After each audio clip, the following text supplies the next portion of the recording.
Isang kontrobersyal na pahayag ang umani ng atensyon sa publiko matapos umanong ikumpara ni Palace Press Officer at PCO Undersecretary Claire Castro, ang itsura ni Vice President Sara Duterte sa iconic horror doll na si Chucky mula sa American film na Child's Play.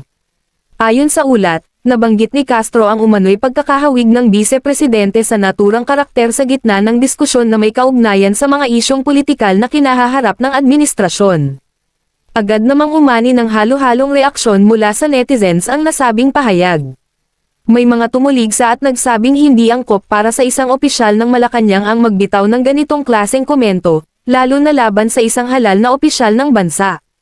Mayroon din namang nagsabing biro lamang umano ito at hindi dapat palakihin.